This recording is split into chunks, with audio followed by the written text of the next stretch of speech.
the kind of faith that comes from an experience extending back in time, not arising from ideas or concepts or preferences or anything like this. It's coming from experience, strictly from experience.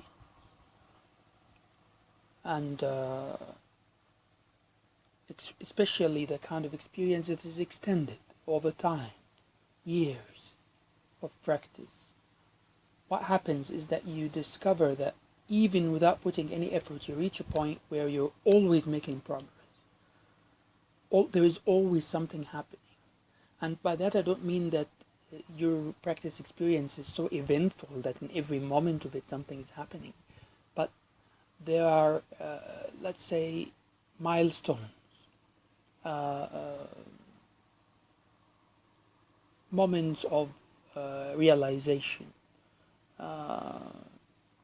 certain insights that reveal themselves.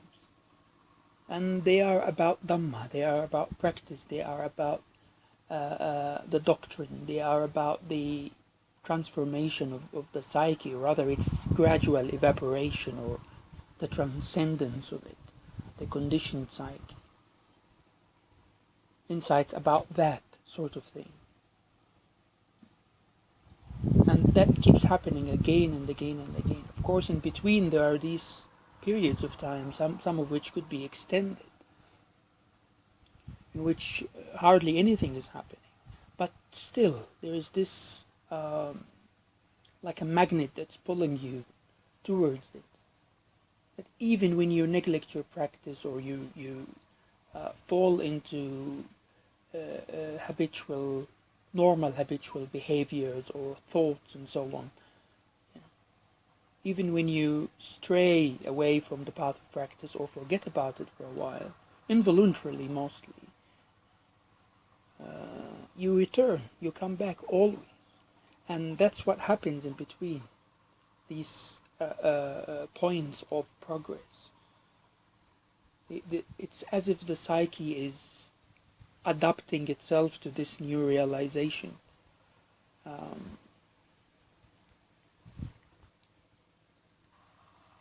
As if it is becoming accustomed to the ramifications of spiritual realizations and insights. And this always reflects itself in Saddhā. It's not a conceptual construct that you have to remember as in the field of study, in the humanities, for example, is abstract knowledge. It's nothing like this. There is a slight element of that, because you can contemplate your insights and you can engage with them conceptually, but the significance of this is minimal. What we're talking about here is a transformation of Saddhā, transformation of perception, of the way you perceive experience, reality, sensorial experience, emotional experience, the concepts themselves, the imagination itself. So the way you perceive these, and by speaking of insights or realizations, we're here talking about panya. And so your perceptions of reality transform, and that becomes something that is inherent in perceptual experience continuously. This transformation happens gradually, and that's why we speak of progress, and of a salvific kind of progress, because once this transformation happens, there is no going back, and you know that there is no going back. You're only going forward now. You can never forget this, and you can never ignore that kind of sanya. But you cannot bring it about through an act of will either. It just gradually saturates the consciousness and the manner by which it operates, especially in the perceptual sphere. This is what happens in between these points of transformation, when something new happens to your psyche. And so across time, across the years of practice, this happens again and again and again. And I don't remember a time when this gap between these moments of progress was more than few months. That's what I mean when I say that something's always happening. And you even finally realize that even without doing anything, once you reach a certain level of progress and of devotion to practice and faith in the efficacy of this Buddhist practice, once you reach that level, you even realize that you don't have to do anything anymore. You can literally relax and wait for things to happen. And guess what? They do happen. They never stop happening. And this is the moment when your faith becomes irreversible. That you don't know what is it that you're doing in order to make progress. You don't know how progress happens or why it happens. You're basically relaxing most of the time and just, upholding that faith even without effort, because it has proven its efficacy and its realness to you. You have no options at this point. You don't know how these things are happening. You don't even know what's going to happen next. Yet, despite of this lack of knowledge about how this process of progress happens and where it is taking you, you might have ideas about where it's taking you, but that doesn't really matter, because usually, most of the time, these points of progress and of realization and insight are really surprising. There are things that you could not have foreseen, and usually it's like a paradigm shift. It's introduces into your consciousness something that is totally new that you never envisaged before, and that's how you become increasingly knowledgeable about Dhamma and about doctrine and about practice themselves. And so it just is like an eruption of knowledge that is coming from nearly a total lack of knowledge. Nobody could know how these things happen or why. All that it takes is that you lead such lifestyle where the consciousness is inclining towards Dhamma, towards its memory, towards its appreciation, remembrance, so that it pops up in the stream of thought and in recollection more frequently. That's all that you have to do. We are here talking about something very similar to the Protestant idea of sola fide, where faith alone is believed to be sufficiently salvific, that is capable of bringing about salvation. Faith alone, that's what sola fide means. And it's not something that I conceptualized. It's not something that I want to believe to even. It's just something that has proven to be applicable also in the Buddhist case. I would say even particularly in the Buddhist case, because the salvific impact of progress and the occurrence of progress themselves happen independently from your effort and from your planning and from your design. They just so happen. You don't even know how, as I was just mentioning. You don't know what is it that brings them about, and you have no idea about where they are taking you. We speak of Dawa Nirodha, we speak about Nibbana. These are just words, concepts, but we might have certain conceptual definitions of them, but perceptually speaking, in terms of the psychological experience, nobody has a clue until they make this or that milestone. And that happens all the time. And you watch over the years this gradual moving forward, this gradual progress. And then finally, that's it. You know that if you keep going like this, in the course of time, you're going to reach something. You're going to reach some final result. or maybe not, but you know that it's always taking you forward. As if it has nothing to do with you. You just can sit back and watch now.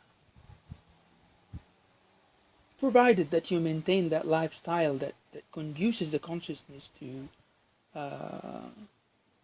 be saturated with Dhamma like this, then you can rely on this faith.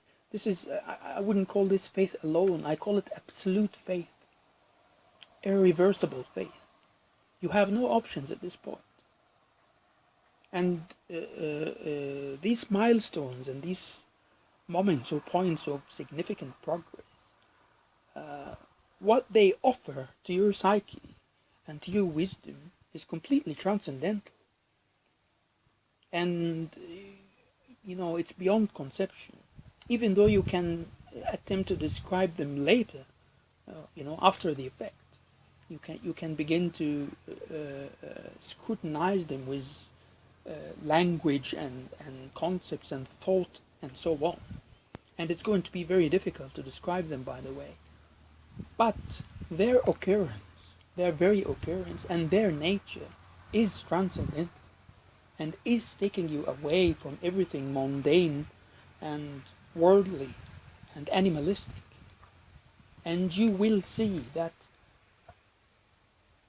progress in the path of Dhamma is taking you away from this animalistic substratum of humanity, of the human being, of emotion, of the characteristic human use of concepts and conceptualization and imagination. It's taking you totally away from this and affording you the highly agile, intuitive, sharp form of intuitive wisdom, perceptual wisdom that manifests and declares itself in the consciousness through the sensorial experience. It's very much like you know like seeing the Matrix, basically, where what your eye see, what your ear hears, and so on, everything that is being experienced by the senses and by the mind now is sort of reinterpreted or deconstructed so that you see it in a totally different light. And in the course of time, you begin to be more and more familiarized with this process of progress and with its nature and with its various factors that are involved with its making, with it happening. So in the course of time, you begin to develop wisdom also of this path of progress itself. But mostly you remain ignorant. You don't really know what's making all this happen. And you know for sure at this point that it's not you. It's not you who's making the progress. There is something within us. The psyche, now being saturated sufficiently with Dhamma, has but only one option, and that is to keep going forward. Try as you may to go back. At this point, you will never forget, and you'll never be able to withdraw from these astonishing perceptual and intuitive insights and realizations. They just keep happening. You really can relax. And the thing that manifests at this point is faith. It's not even faith in the sense that you're holding on to something, to a belief. It's nothing like this at all. It's not even a memory of some truth. It's faith that your psyche is now passing through a process of purification and transcendence, and that it is going along that path on its own accord. And you know, that's how your experience has proven to you. You don't want to believe in this. You're not seeking to believe in this. It's something that is right in front of you, that is undeniable. And it's been like this for years. Because of course, the more you persist and make progress along the path of practice, the more time you need, and throughout that time, at some point you will have realized that the nature by which progress happens. Involuntary. It's not something that we do, it's something that happens to us. All that it takes is to examine the Dhamma, think about the Dhamma, remember the Dhamma, and this automatically saturates the consciousness with the Dhamma, and that saturation has a purifying effect, and it has a transcendental effect. You sustain this through a sufficient length of time.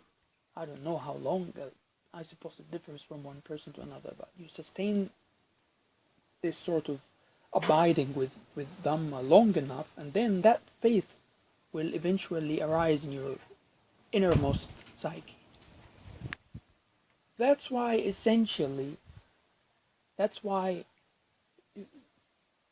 I have no more fear. I have no more fundamental worry. I have no more confusion, perplexity. I'm hardly involved at this point. Not even really involved anymore. I'm free.